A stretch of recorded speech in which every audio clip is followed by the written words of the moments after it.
Hello students, good morning to all of you. I am Karmir Yadav sir, physics faculty.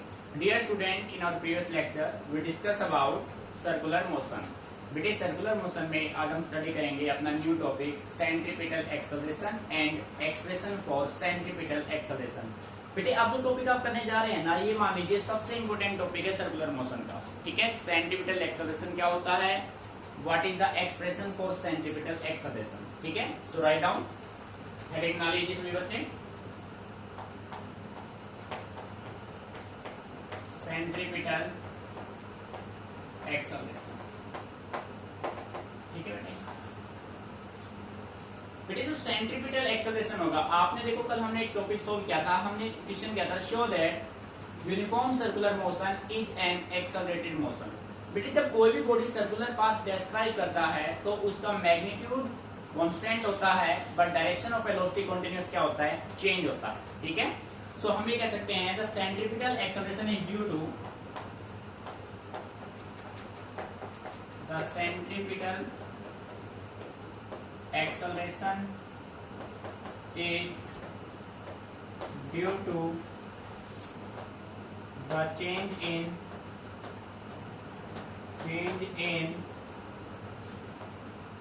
the direction of velocity of the body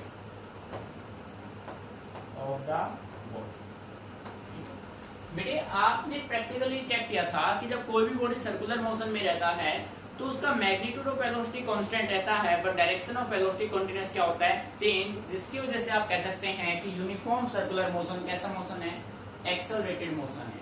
अब जब कोई भी body uniform circular motion में होगा तो उसका acceleration क्या होगा वो हमें फाइंड आउट यहाँ पे करना है। ठीक है बेटे, ये तो हो गया डेफिनेशन। अब हम बात करते हैं इसका एक्सप्रेशन। बेटे इसका एक्सप्रेशन फाइंड आउट करने के लिए हम मान लेते हैं कि हमारे पास कोई एक बॉडी है और बॉडी क्या है, यूनिफॉर्म सर्कुलर मोशन में है। ठीक है, let us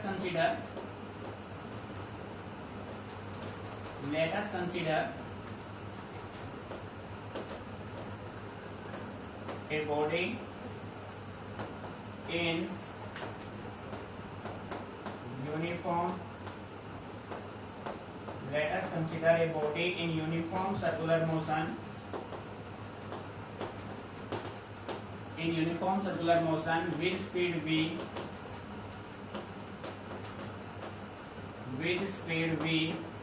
and radius r. ठीक है बेटे, हमने मान लिया कि हमारे पास कोई एक बॉडी है जो यूनिफॉर्म सर्कुलर मोशन में है, जिसका स्पीड कितना है, जिसका स्पीड है v और रेडियस क्या है, r।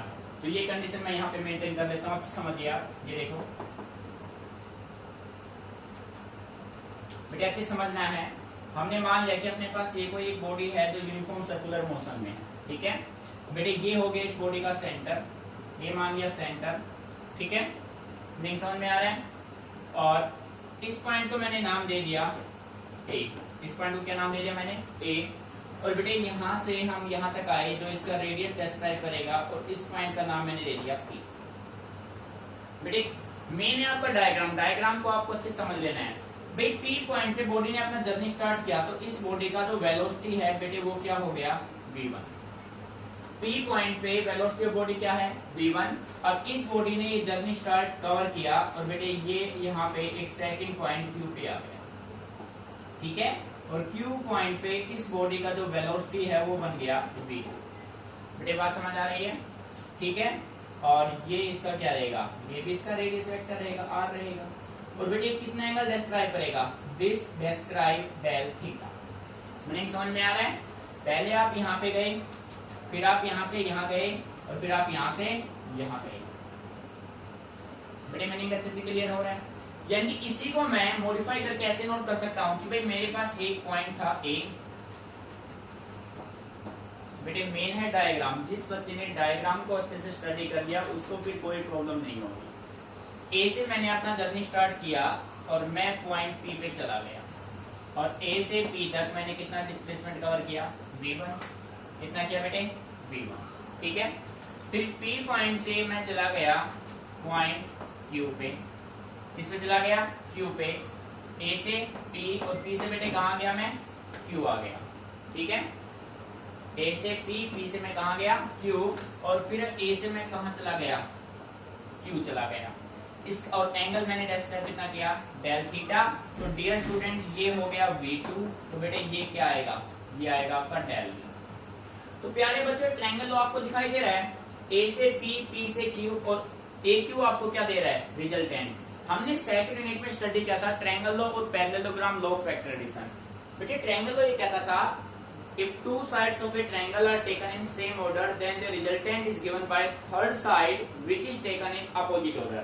यहाँ पे आप देखो AP और PQ सेम सेंस में है, अपोजिट में कौन है, AQ। तो बेटे रिजल्टेंट AQ किसके बराबर होगा, AP प्लस PQ के बराबर। मीनिंग समझ में आ रहा है, कंसेप्ट को समझिए। मेन आपका डायग्राम है, मेन आपका क्या है, डायग्राम है। ठीक है, अच्छे से एक बार इसको समझ लीजिए। अब बेटे देखो कंसीडरेशन में लिख रहा हूं, ध्यान से समझिए आप।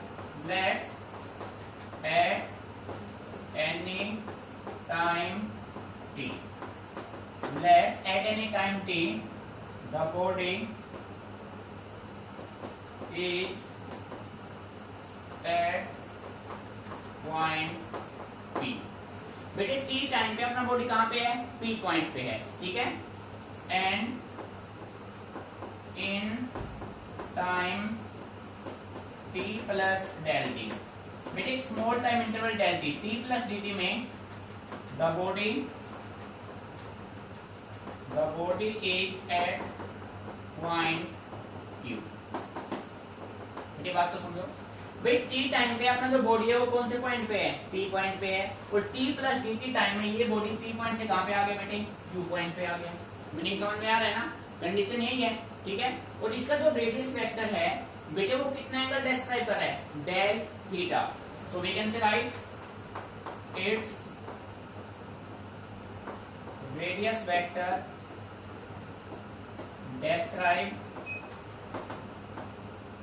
describe angle del theta in small time del t। ठीक है बेटे, आप इसको अच्छे से ऑब्जर्व कीजिए। जो रेडियस वेक्टर r है वो स्मॉल टाइम डेल t में कितना एंगल डिस्क्राइब कर रहा है, डेल थीटा। ठीक है बेटे, यहां तक एक बार अच्छे से नोट कर लो दोनों डायग्राम को, फिर करते हैं इसको आगे सोल्व। ठीक है, एक एक पॉइंट को समझना है, रटना नहीं, चीजों को समझ के चलना है। मेन आपके दोनों डायग्राम। ठीक है,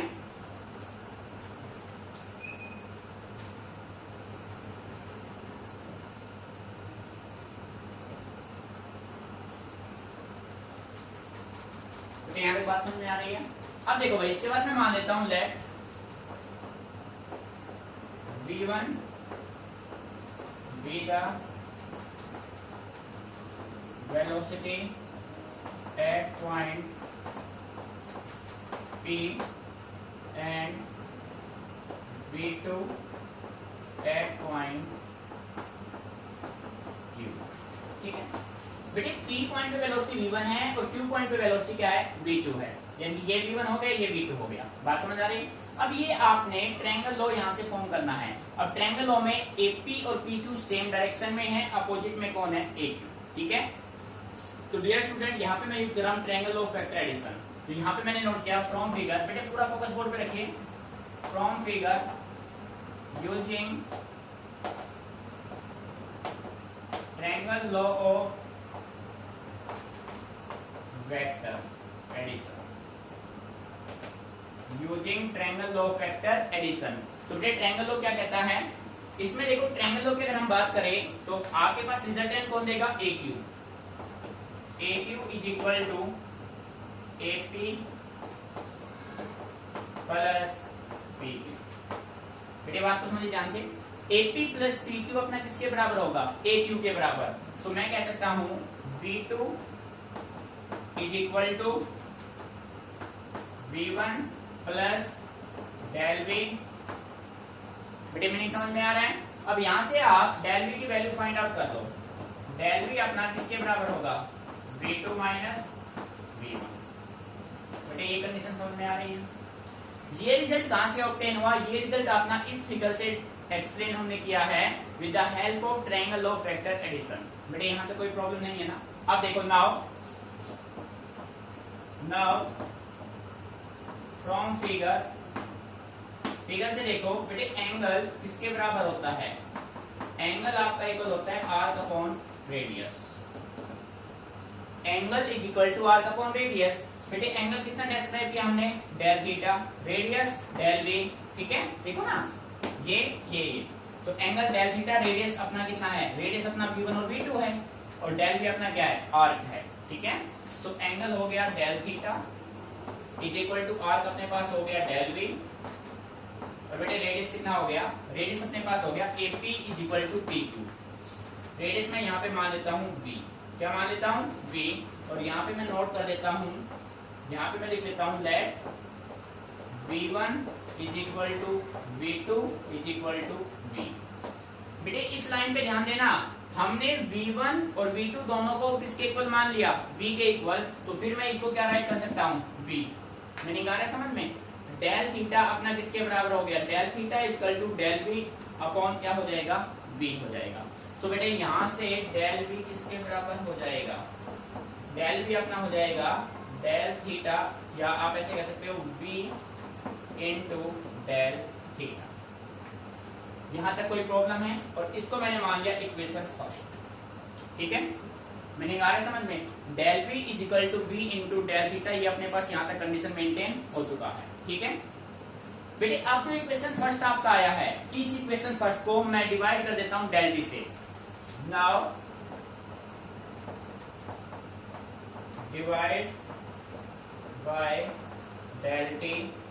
ठीक है, now divide by del T. Equation first को डिवाइड कर दीजिए डेल टी से।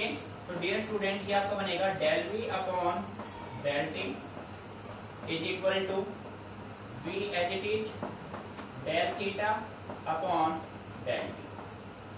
बेटे मीनिंग समझ में आया? भाई हमने राइट साइड में लेफ्ट राइट दोनों साइड में किससे डिवाइड कर दिया? डेल टी से। तो अपने पास ये कंडीशन बनेगा। ठीक है बेटे, यहाँ तक एक बार अच्छे से नोट कर लो, फिर मैं इस साइड को रफ कर रहा हूँ, उस डायरेक्शन को यहाँ पे अपना आगे सोल्व करने वाला हूँ। ठीक है, note it down carefully.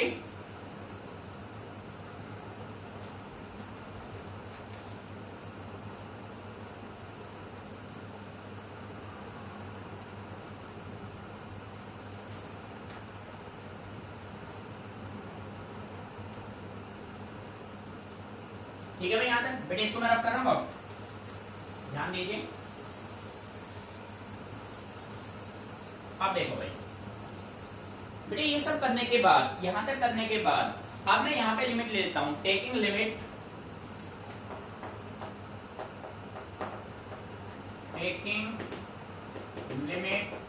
Del t tends to 0। बेटे इसका मीनिंग ये है कि डेल टी की वैल्यू 0 नहीं है, डेल टी की वैल्यू 0 तक हो सकती है।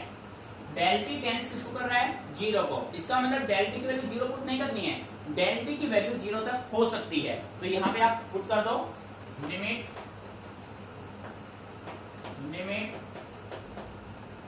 Del t tends to 0। तो बेटे ये क्या था? डेल वी अपॉन में क्या था? Del t is equal to v. यहाँ पे लिमिट यूज करो, limit del t tends to 0 V del theta upon del t. बेटे अब ध्यान देना अच्छे से, जब आप ये लिमिट वर्ड यूज करेंगे ना, तो ये जो डेल्टा वर्ड है वो अपना डी में चेंज हो जाएगा। डेल्टा किसमें चेंज हो जाएगा? डी में। तो मैं इसको राइट कर सकता हूं, इसको हम राइट करेंगे अब dv upon dt is equal to v as it is d theta upon dt। बेटे आ रहा है नहीं समझ में? अब यहाँ पे मैं कह सकता हूं but we know that dv upon dt बेटे किसके बराबर होता है? एक्सेलरेशन। और कौन सा एक्सेलरेशन? Centripetal acceleration. ठीक है, and d theta upon dt angular displacement upon time किसके बराबर बेटे? Angular velocity omega. Value put कीजिए, ये हो गया AC is equal to v omega. बेटे बात समझ आ रही है? सेंट्रीपिटल एक्सेलरेशन अपना v ओमेगा हो गया, फिर मैंने यहाँ पे राइट किया but v is equal to r omega. बेटे कल आपने एक रिलेशन फाइंड आउट किया था linear velocity and angular velocity में, वहां से लीनियर वेलोसिटी v किसके इक्वल था, r ओमेगा। वैल्यू पुट कीजिए, ac किसके बराबर हो जाएगा बेटे, ac रिप्रेजेंट करता है सेंट्रीपिटल एक्सेलरेशन को, ये किसके बराबर हो जाएगा, वैल्यू पुट करेंगे ओमेगा स्क्वायर r, एक रिजल्ट अपना ये होगा, ठीक है। और यहीं पे अगर मैं इसी में बट ओमेगा की वैल्यू रख लूं, omega is equal to v by r, तो बेटे यहां से AC की वैल्यू क्या हो जाएगी, ओमेगा की वैल्यू v बाय आर, तो v स्क्वायर अपॉन क्या हो जाएगा बेटे, v स्क्वायर अपॉन आर, ठीक है। मीनिंग आया समझ में। देखो बेटे मैं एक बार फिर एक्सप्लेन कर देता हूं, आपको अच्छे से समझना है, ठीक है। देखो भाई हमने ये मान लिया कि हमारे पास ये कोई पॉइंट P है, let at any time P the body is at point P, point P पे बॉडी का वेलोसिटी है v1 हो गया, फिर बॉडी v1 वेलोसिटी से गया पॉइंट Q पे जाते ही बॉडी का वेलोसिटी बन गया v2 बन गया, और इन दोनों का जो डिफरेंस आया वो अपना डेल भी आ गया। आपने यहाँ पे यूज किया triangle law of vector addition, बेटे बात समझ आ रही है। फिर देखो जैसा कि आप सभी जानते हैं बेटे एंगल होता है आर्क अपॉन रेडियस, एंगल अपना डेल थीटा, आर्क अपना डेल v, रेडियस अपना v1 और v2 जो कि दोनों क्या है सेम, और दोनों मैंने किसके बराबर मान लिए, v के इक्वल हमने मान लिए, वैल्यू हमने पुट की। फिर हमने क्या किया, इक्वेशन फर्स्ट को डिवाइड किया डेल t से, ठीक है। सो अपने पास ये रिजल्ट बना। फिर आपने यहाँ पे यूज किया लिमिट क्यों यूज किए बेटे, लिमिट यूज करने से डेल वर्ड किसमें चेंज हो जाएगा, d में, बस d भी डेल, जहां भी डेल था ना उसको आपने चेंज कर दिया d में, डेल होता है very small change, so d में आपने इसको चेंज कर दिया। As we know that dv upon dt बेटे क्या होता है, एक्सेलरेशन, c किसको रिप्रेजेंट कर रहे हैं, सेंट्रीपिटल एक्सेलरेशन को, and dq upon d theta upon dt angular displacement upon time, हमने कल आपको समझाया था एंगुलर वेलोसिटी होगा। बेटे यहाँ से दो रिजल्ट बनेंगे, या तो आप इस रिजल्ट का यूज करेंगे या फिर आप इस रिजल्ट का यूज करेंगे, ठीक है। मीनिंग समझ में आ रहा है, अच्छे समझ लीजिए। अब इस डेरिवेशन की हेल्प से बेटे ये इंपॉर्टेंट है, 5 मार्क्स में क्वेश्चन कई बार आया हुआ है, ठीक है, काफी इंपॉर्टेंट टॉपिक है। What is centripetal acceleration, derive an expression for it, ठीक है बेटे। इसी का यूज करके हम नेक्स्ट टॉपिक सोल्व करेंगे, सेंट्रीपिटल फोर्स, ठीक है। Note it down carefully.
ठीक है बेटे, मीनिंग समझ में आ रहा है। अब देखो भाई, अब नेक्स्ट हम टॉपिक सोल्व करते हैं सेंट्रीपिटल फोर्स। बेटे कंप्लीट फोकस बोर्ड पे देखो, हेडिंग बना लीजिए सेंट्रीपिटल फोर्स, इंपोर्टेंट कंसेप्ट है centripetal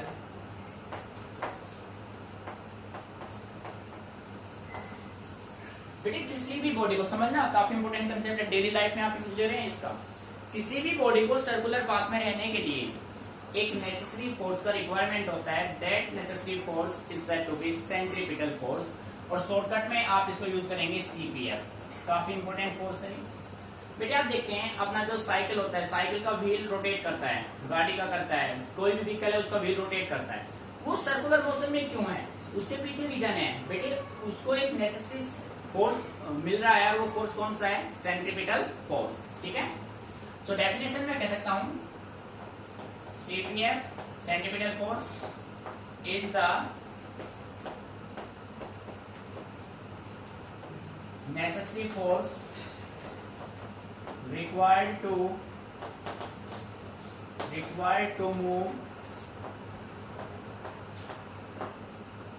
move a body in circular motion, move a body in circular path भी आप कह सकते हैं, ठीक है, move a body in circular path, या मैं कह सकता हूं to keep the body in circular motion, और to keep the body in circular motion. इन दोनों लाइन का एक ही मीनिंग है, ठीक है बेटे। It always CPF always act towards the centre. बेटे सेंट्रीपिटल फोर्स हमेशा किसकी तरफ लगता है? Always act towards the centre, ठीक है, हमेशा सेंटर की तरफ ये एक्ट करेगा। Centripetal force is always perpendicular, symbol बना लेना बेटे, perpendicular to the direction of velocity of the body. बेटे सीपीएफ हमेशा कैसे एक्ट करेगा? किसी भी बॉडी के वेलोसिटी के परपेंडिकुलर एक्ट करेगा। कैसे? ये देखो, आपके पास ये कोई एक बॉडी है और ये बॉडी किसमें है? सर्कुलर मोशन में है, ठीक है। इस पॉइंट पे डायरेक्शन ऑफ वेलोसिटी, इस पॉइंट पे ये होगा, इस पॉइंट पे ये होगा, इस पॉइंट पे ये होगा। ये है डायरेक्शन ऑफ वेलोसिटी जो कि कॉन्टिन्यूअसली चेंज होता है। मीनिंग आ रही समझ में? ठीक है बेटे, क्लियर? अब देखो भाई जो अपना सेंट्रीपिटल फोर्स होगा CPF is equal to F is equal to बेटे किसके बराबर होगा? मास इनटू एक्सेलरेशन, और एक्सेलरेशन को उसमें होगा सेंट्रीपिटल, बट AC किसके बराबर था बेटे? V square upon R। So F किसके बराबर होगा?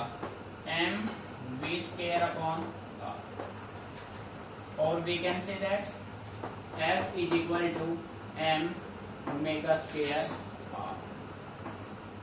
ठीक है बेटे, रिजल्ट अपने माइंड में रखिए। अगर आपको न्यूमेरिकल में लीनियर वेलोसिटी गिवन है तो ये फॉर्मूला यूज करेंगे, एंगुलर वेलोसिटी गिवन है तो आप ये फॉर्मूला यूज करेंगे। This is your centripetal force, ठीक है बेटे। किसी भी सेंटर की तरफ जो फोर्स लगे वो सेंट्रीपिटल। अब इसी के रेस्पेक्ट में सेकंड फोर्स हम पढ़ेंगे सेंट्रीफ्यूगल, जो इसका जस्ट रिवर्स होगा, अपोजिट होगा।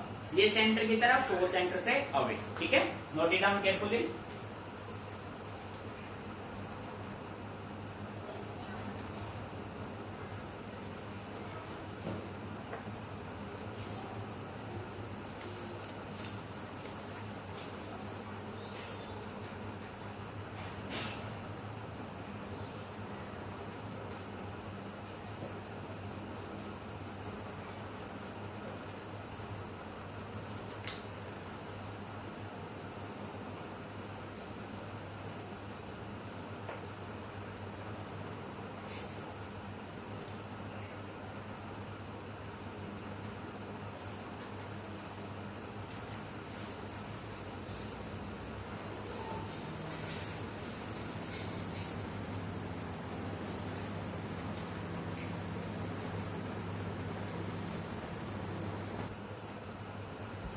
बेटे देखो नेक्स्ट अपने पास है सेंट्रीफ्यूगल फोर्स।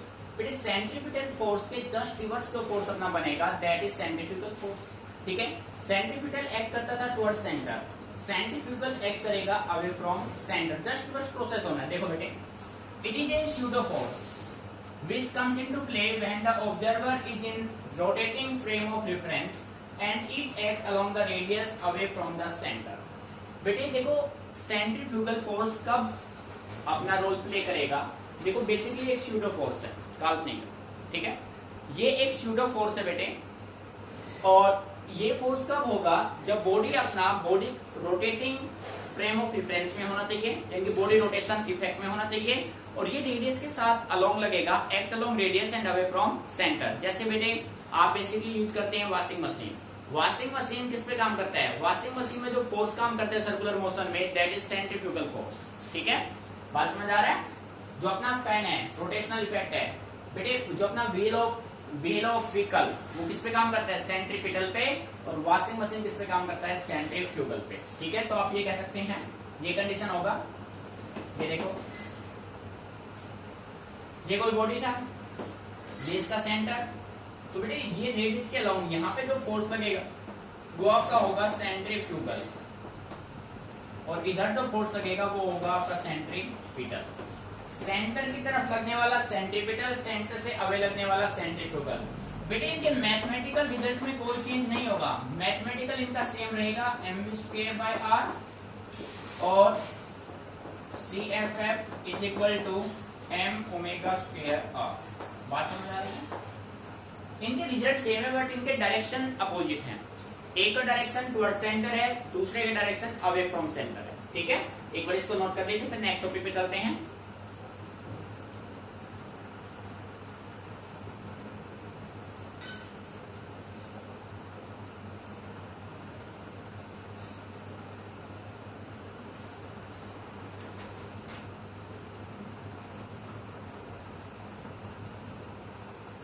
ठीक है बेटे, कॉपी हो गया? क्लियर? अच्छे से माइंड में रखना है, सेंट्रीपिटल सेंट्रीफ्यूगल दोनों डिफरेंट है, अपोजिट सेंस है दोनों। ठीक है, चलिए नेक्स्ट टॉपिक की हम बात करते हैं। देखो भाई अब हम बात करते हैं acceleration of A body in non uniform circular motion. ठीक है, हेडिंग बना लीजिए, acceleration of A body in non uniform circular motion.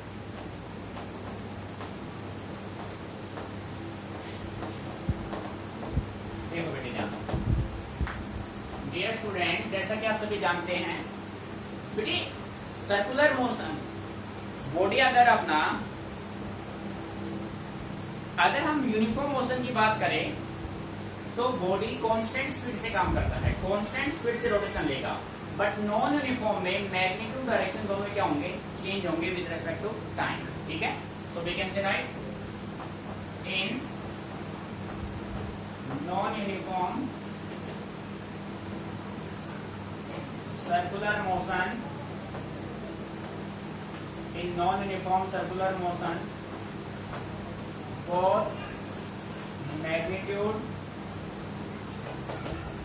both magnitude and direction of velocity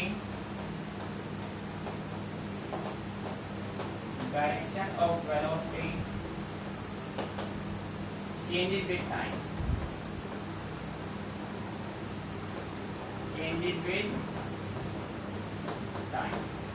बेटा नहीं समझ में? अगर ये दोनों टाइम के साथ कांस्टेंट है तो मोशन आपका बन जाएगा यूनिफॉर्म, और दोनों टाइम के साथ अपना चेंज कर रहे हैं डायरेक्शन, तो बेटे ये क्या बन जाएगा, नॉन यूनिफॉर्म। ठीक है, सो इसी वजह से एक्सेलरेशन के दो कंपोनेंट होते हैं। So the acceleration has two components. बेटे नॉन यूनिफॉर्म सर्कुलर मोशन में एक्सेलरेशन के दो कंपोनेंट होते हैं, एक अपना होता है टेंजेंशियल एक्सेलरेशन,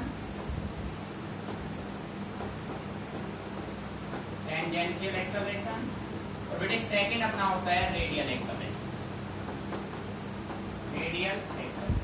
ठीक है, मीनिंग को अच्छे समझिए, फिर इनको वन बाय वन एक्सप्लेन करते हैं। भाई टेंजेंशियल एक्सेलरेशन क्या है और रेडियल क्या है। रेडियस के अलॉन्ग टेंजेंशियल, टेंजेंट ड्रॉ करते हैं जो हम। ठीक है,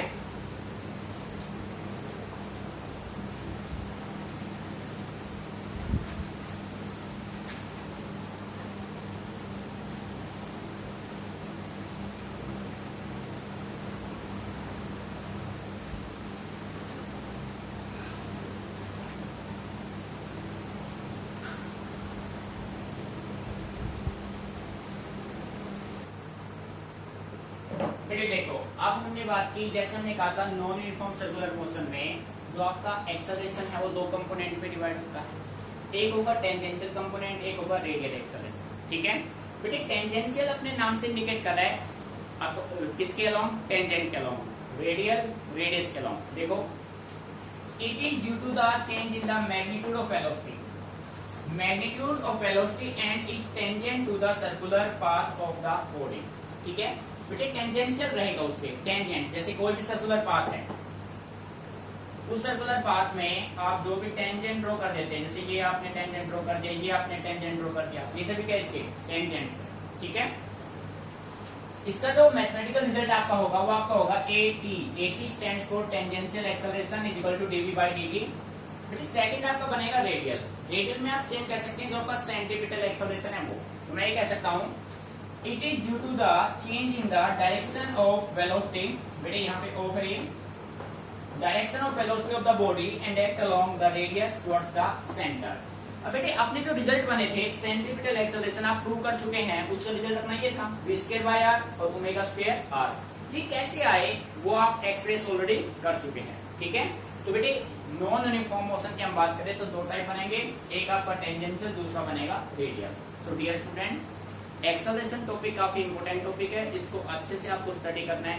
किसी भी पॉइंट में आपको कोई भी प्रॉब्लम आती है तो आप मेरे से डिस्कस कीजिए, चीजों को अच्छे से आपको लर्न करके उनको राइट करना है। बेटे जितना ज्यादा प्रैक्टिस करेंगे उतना ही परफेक्टनेस आएगा। फिजिक्स का बेसिक फंडा यही है, जितना आप पेन चलाओगे ना परफेक्टनेस आपका इंक्रीज होता चला जाएगा, कंसेप्ट आपके बेहतरीन होते चले जाएंगे, ठीक है। Note it down carefully.